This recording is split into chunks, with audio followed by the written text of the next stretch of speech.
Hello, everyone watching and listening.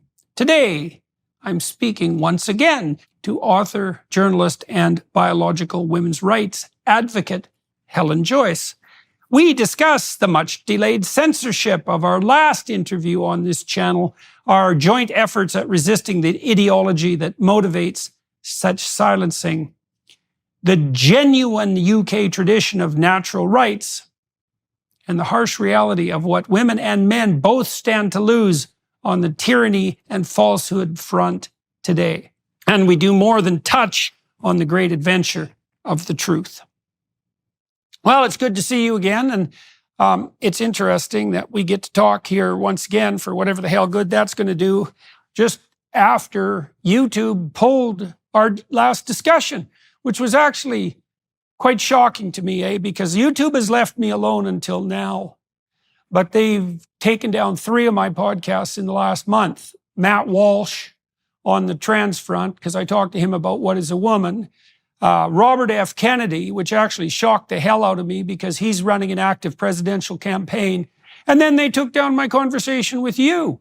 And, you know, you're completely reprehensible. You know, you were just an economist journalist for years, and there's hardly anything respectable about that. And so if this is the situation we're in, it's a pretty bloody, sorry state of affairs, that's for sure. So under what circumstances do you think that same-sex gatherings, let's say, should be permitted or required? Because this is actually a very tricky issue, right? Because my wife and I have talked about this a lot, and she's actually a little harsher on this front than me. And she thinks that women invaded men's spaces so badly that this is part of the backlash. But underneath that, there's a real complexity, right? Because I might say, well, is it okay for rich men in London to have a men's-only private club? Because that's a good question, right? That's a border issue here, and it begs a more sophisticated question, bearing on what you described, which is, all right, when is it necessary for the sexes to have their own spaces? And what are your thoughts about that? Like, where should we draw the line? Because part of this argument, culture war, is about where we draw the eternal line. Bathrooms seem, at least until recently, as an unquestionable bastion of same-sex privacy. But we've obviously blown way past that and made it almost mandatory for that to disappear. Change rooms as well. Yeah. So where do we draw the line as far as you're concerned? I mean, when should the sexes have their own space? So freedom of association is an important right. And if people want single-sex spaces, like if somebody wants to set up a man-only book group or a woman-only book group, I don't think they should have to explain themselves. I can see the issue with, dining clubs and so on, where a lot of politics happens and where a lot of power play happens and so on. If you keep women out of those spaces, or you were to keep Black people out of those spaces, you would be hoarding power. And I genuinely think that's a difficult question in law, because it's hard to say of one space, that's where the backroom brokering happens, and of another space, well, that's harmless. That's just people who have interests in common. And then when it comes to spaces like toilets, I mean, it's amazing how fast people forget things. But when women started to do factory work during the Industrial Revolution, there were no single-sex toilets. So women had to use the same facilities that men did, which were not exactly sanitary or nice or private. And those became spaces where women experienced a lot of violence, a lot of sexual violence. So women, factory girls, would go to the toilet in groups and protect each other and watch each other, or indeed go out on the street and just rely on the fact that they had big skirts. Oh, so that's why women go to the toilet in groups. Of course, that's why. Because that's why. Because it's in decent strategy. Ones, but in decent separate toilets, no, you just go to gossip. But yeah, women would not drink water during the day, so they didn't have to go to the toilet. So there was actually a decades-long fight to get women's toilets and women's facilities. And in most countries, labour laws will still say that you must have women's toilets in workplaces where there are women. And then in sport, it's obvious why you separate the sexes, but actually you can separate the sexes a little bit differently in sport. You can do it as female only and open. Because if a woman is, unusually large or strong or something, and she can compete maybe at the lower ranks of the men's divisions, why shouldn't she? It's not a problem for anyone. So you protect one category. It's the same as, a 17-year-old. It's a problem for men. I remember when I was a kid, So there was this girl who fell into the category that you just described. You know, she was a pretty husky, tough farm girl, and she was genuinely tough. Like there were definitely boys that were afraid of her. And I would say that was all boys, and there was a reason for that. The first was, well, she was actually pretty tough, and so if you were playing shinny hockey on the street and she gave you a check, you pretty much noticed. But there was an additional complication, which was if she took you out, well, then you were pretty damn pathetic because you'd been flattened by a girl. But if you fought back, you were even more pathetic because then you fought back with a girl. And so, you know, you might promote the open category, but that puts men in a terrible conundrum because there's a real rule for good men. There's a real rule. And the real rule is do not pick on women. Like that's number one rule of good men, right? And under any circumstances whatsoever, at the cost of your reputation. And so in anything that's got physical violence involved in it of any sort, I'd include rugby, say, or American football in that, you can't have the sexes compete because it's not just about strength. It's about things like the way the neck is made, the thickness of the skull. You know, women are really not evolved to protect themselves against punches the same way that men are. But in sport more generally, so I actually come from a very sporty family. I have a bunch of very good cricketers as brothers and sisters. And my sisters would play on the boys' team when they were little because there weren't girls' teams. So the girls had to jump from 11 to 15 and there was no under 13s. And I mean, when they were 11, they were teeny tiny. They couldn't be playing with the 15-year-olds. So they went on to the boys under 13s. And the thing is, the boys then did complain. This is a good long time ago. They complained because my sisters were so good. And indeed, the girls were taken off. But I mean, this is cricket. There's no genuine complaint there. It's just not wanting to lose. So I think, you know, you can conceptualize it in like 90-something% of the cases that the female category is like the under 18 category. A 17-year-old is allowed to compete as an adult. A 19-year-old is not allowed to compete as an under 18. Right. Yeah, well, it seems like a tentative solution, at least. On the freedom of association front, so what if I said something, you know, rather radical like, well, let the bigoted half-wits hang out with whoever the hell they want. And so if people want to set up a man's-only corporation, for example, well, have at her. I mean, you've just cut yourself off from 50% of the talent pool, which probably isn't the wisest move in the world. And maybe even if you want to do that with prejudice in mind on the racial front, you should be allowed to do that too, in the hopes that such behavior would be immediately revealed as self-defeating and eradicate itself from the public commons. Because the alternative, that's the freedom of association argument in some sense, right? You get to hang around with whoever you want. And the ultimate expression of that, by the way, is sexual congress, right? Because the most discriminating form of behavior that any of us ever indulge in is on the sexual front, where we discriminate madly on every grounds you can possibly imagine, constantly and in principle to our own advantage with no care whatsoever for the disadvantaged and oppressed, right? And we regard that as a cardinal right. I don't have to sleep with anyone I don't want to or don't want to. It isn't even need. You know, in Huxley's Brave New World, that went by the wayside, and it was a sign of immorality to say no to anyone who offered a sexual invitation. Oh, well, we're heading that direction. I mean, there's even a book called The Right to Sex. I mean, there are arguments now about how, say, an ugly or a fat or a disabled or an elderly or a poor man, you know, he's not going to get anyone to sleep with without paying. So we have to have prostitutes for those men. And, well, what if he's poor? Well, then the state has to pay for them. I mean, these arguments are seriously being made in some corners of academia. And it's easy to brush them off because it's corners of academia. But we have seen what happens when you take casually absolutely crazy ideas. Women should just be required to make themselves available at a moment's notice to everyone who you know, this is the end of that. The least bit of interest. It's the end. I think a partial answer to what you're asking might be to think along the lines of Adam Smith, who saw two different spheres. And in The Wealth of Nations, he talked about the invisible hand, which governs the market. But then he also talked about theory of moral sentiments, which was the realms where the market didn't go.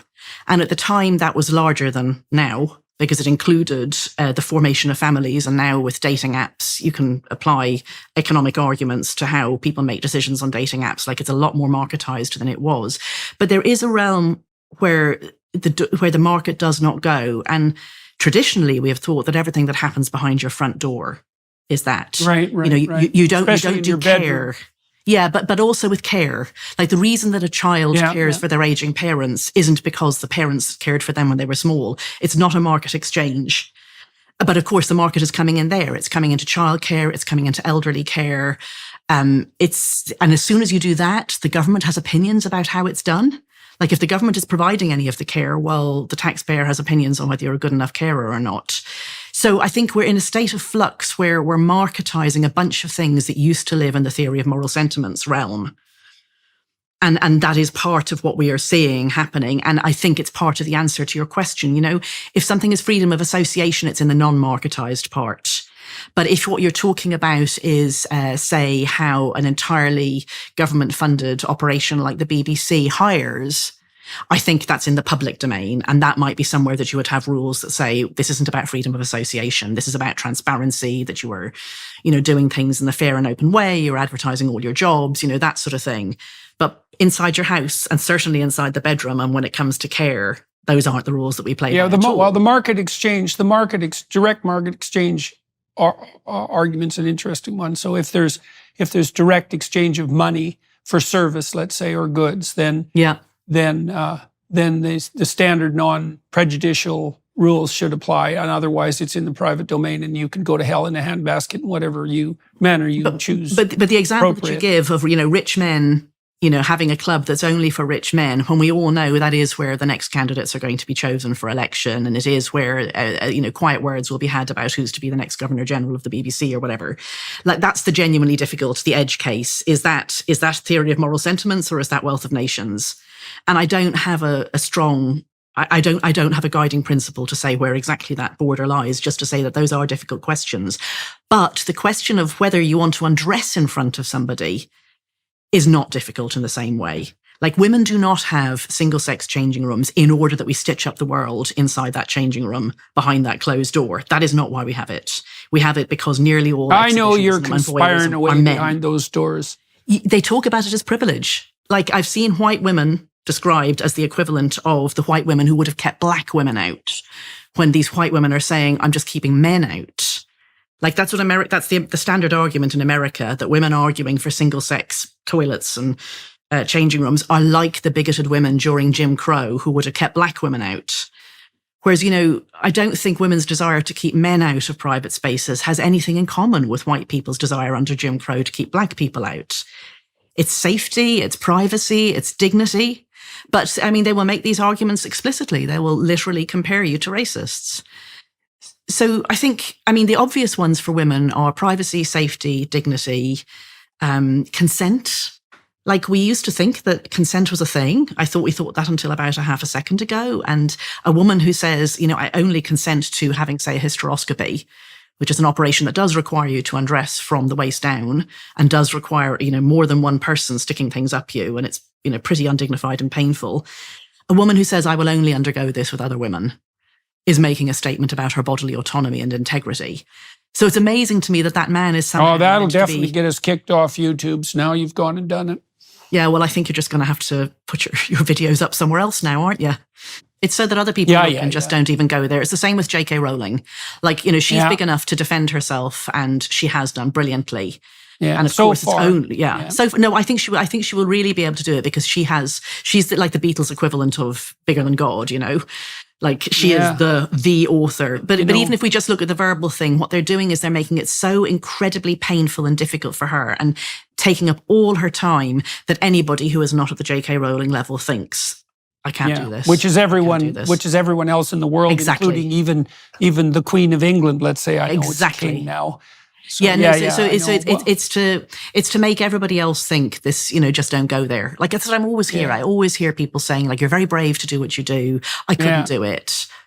And well, I can see why. Yeah, well, okay, but they're doing the same thing to me in the Canadian front, by the way, with regards to the College of Psychologists, because the College of Physicians weighed in on the side of the College of Psychologists this week, trying to insist that they had the same ability to regulate their physicians, all of whom are terrified to open their mouth about anything contentious now, by the way, because I've talked to dozens of them, hoping they can make of me an object lesson, which luckily isn't going to be as easy as they first hoped it would be. They've been threatening to take me in front of a disciplinary board for months, and according to their own idiot regulations, we're supposed to do that in 150 days. And so far, they've shied away from that opportunity because they actually make those public. And I'll put that on my damn YouTube channel in a second, so we can see who's on the wrong side, the Joseph Mengele side of history, let's say. You'd think the bloody Democrats in the US would wake up to that, but they're not known for their consciousness. So we'll see how that plays out. Yeah. So, hey, so what's it like being Helen Joyce at the moment? It's well, there's a couple of things. First of all, you said you understand why people remain silent, but you don't. So, I'm getting increasingly tired of being sympathetic to people who remain silent when they have something to say. I do understand it. I've met 200 people who've had their lives flipped upside down by being canceled. It's not pleasant. But inviting the woke mob to dominate the world, that's not all that pleasant either. So it looks like a choice between various forms of hell. Now, you wrote this book. So tell me we haven't talked for like a year and a half, something like that. What's it been like for you to have published that book? And what's life like for you in the practical sense at the moment? So, I'm having a ball.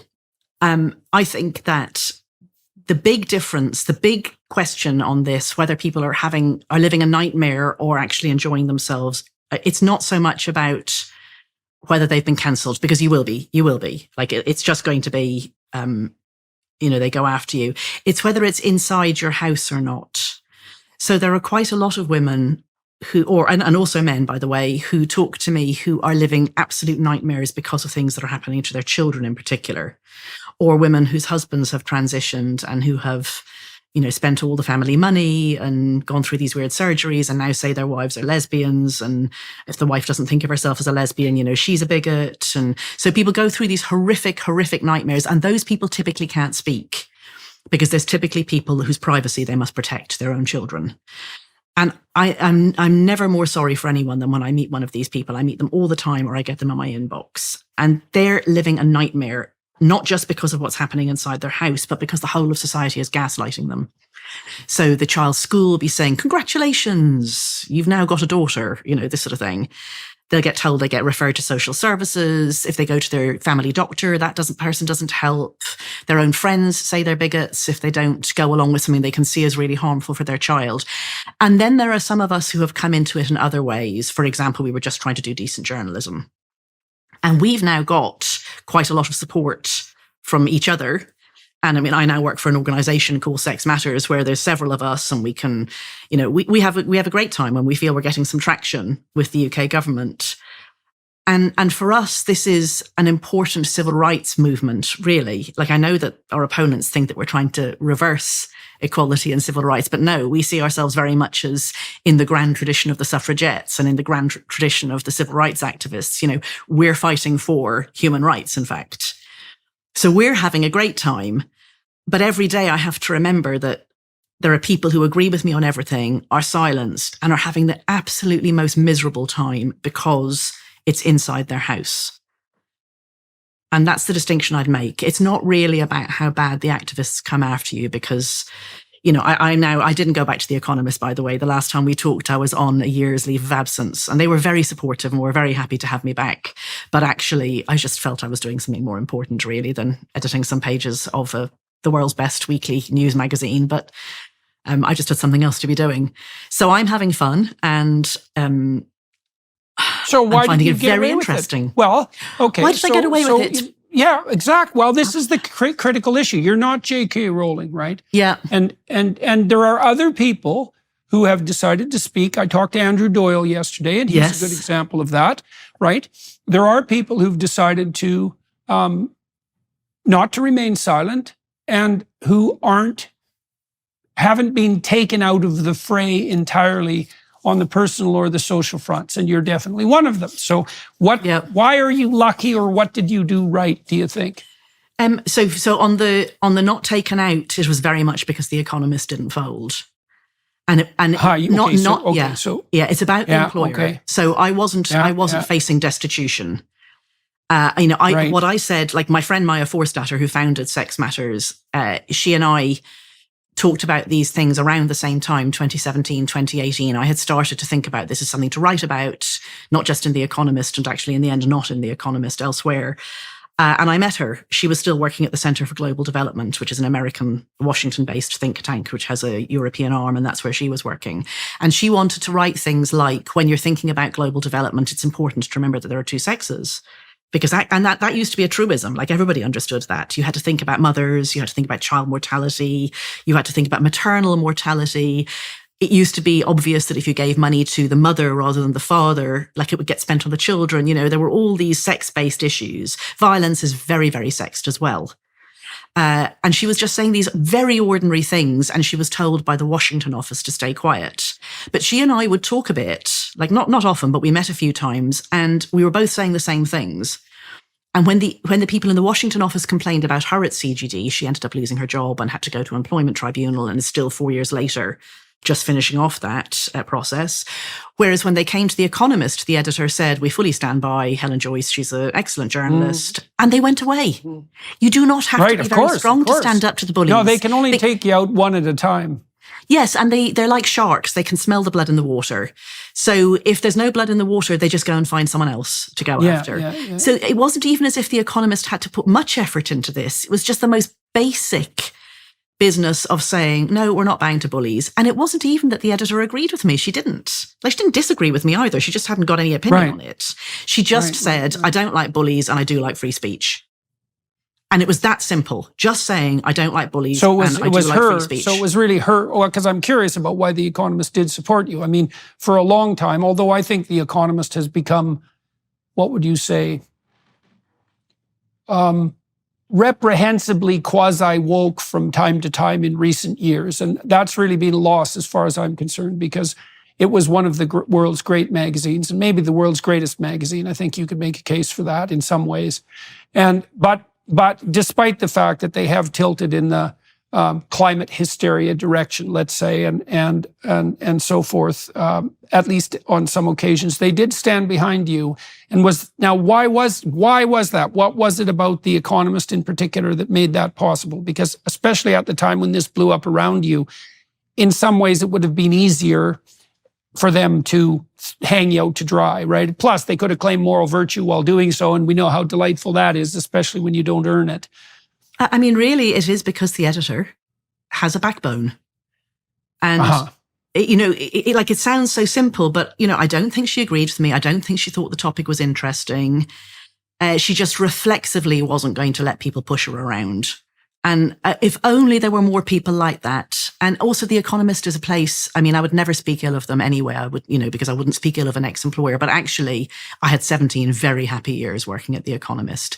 It's a place with a wonderful ethos and a very strong collegiality, and somewhere where our editorial meetings, it is not just accepted, it is expected that you put forward unpopular opinions if you have them. And so I have stood up and I have seen other people do that in those editorial meetings, and stood up and argued against. So, for example, The Economist really had a strong line in favour of having a second referendum on Brexit. And I really opposed that. I thought it was a terrible, terrible mistake and a terrible judgment. Although I was very anti-Brexit, like, as far as I was concerned, it was anti-democratic, like, once to try to have a second referendum. And I stood up and gave it my best shot over about a 3-hour editorial meeting that we really shouldn't go for this. And the editor and the deputy editor came by my office several times over the next 2 days and said, what about this? What about this? What about this? They really regarded it as a valuable contribution, and then wrote the editorial saying the opposite. So, Right. That collegiality, so you guys were actually history. Thinking and believing in the Socratic method as well, that you're challenging each other, that the person who says the opposite to what everybody else is saying is the person who's helping you most. And not just doing it in a reflexive sort of, knee-jerk, contrarian way. But I mean, I think that, that's a problem in journalism in general, is as it's become a graduate profession. And it's not just, like, I have a PhD in mathematics, so I'm a rather unusual graduate to have gone into journalism, but it's mostly people who will have studied, like, great subjects like English or history or The Economist, lots of economists, obviously, but then also sort of the studies type things, like lots of people who have done social studies or media studies or, journalism itself. And so they become more homogenous. more distant from what the population is like. Like, you used to come into journalism by going into the local press. You probably weren't a graduate. You spent your years doorstepping the families of murder victims, going and reporting on council meetings. You learned through shoe leather. And if you were good, you worked your way up through the ranks, and you might arrive at a very senior position in one of the great newspapers of the world, not having a degree and having an awful lot of common sense and experience. And now that's just not there because local journalism is dead. So people go straight into those institutions. The pay is much worse. From the universities. Better off universities. people. Yeah, so it tends to have to be people who have some money behind them because the pay is so bad and you need to live in the capital city. And you've just got a very homogenous graduate, like liberal in the American sense, not the 19th century British sense, like hyper liberal actually. You've got papers like the New York Times that say that they actually have to really try to get anybody who's right wing to work for them. And then when they do that, like they get Barry Weiss or somebody, she ends up having to leave because it's so unbelievably unpleasant. Damn weird world where we think Barry Weiss is right wing. Exactly. I mean, it's just beyond comprehension. Yeah. So, yeah. Yeah, So, okay, these so people let's are delve all into in this. Let's delve into this a little further. So, we were commiserating with those who wish to remain silent because of the miseries that might be visited upon them, and those are real enough. Jay Bhattacharya, who's a physician at Stanford, he was taken to task by his erstwhile compatriots when he did nothing but stand up bravely and tell the truth, and he lost 35 pounds in 3 months.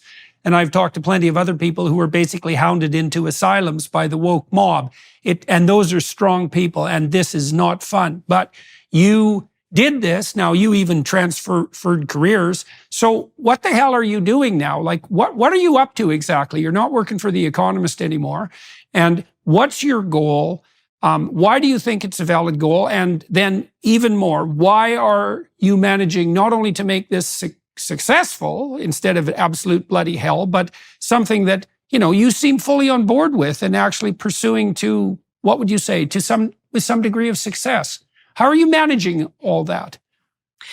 So I work part-time for Sex Matters, which is now an organization that it's funded almost exclusively by people paying £5 to £10 a month to support us in attempting to shore up the existence of sex, binary sex in law and life.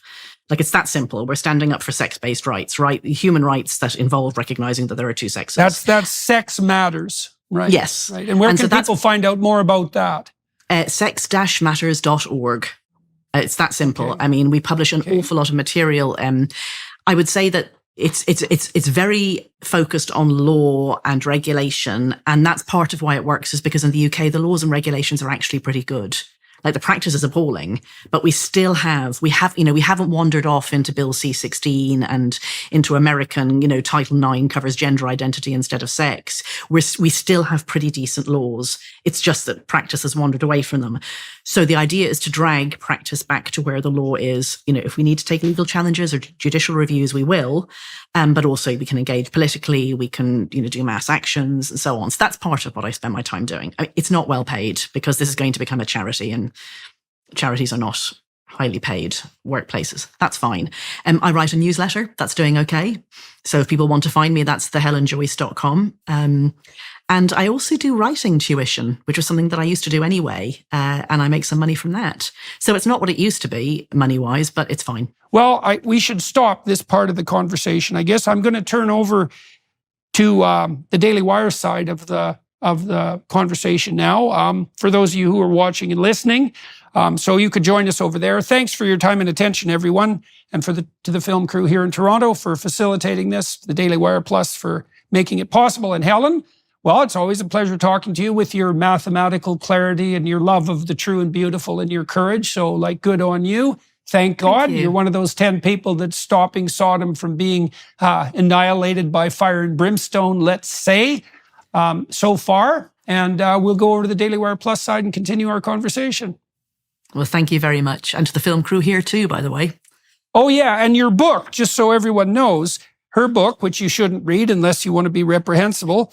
And then to have your phone confiscated, let's say, by the Irish authorities if you ever happen to visit that fair green emerald well, let's see, I may be a test polity. case, Jordan.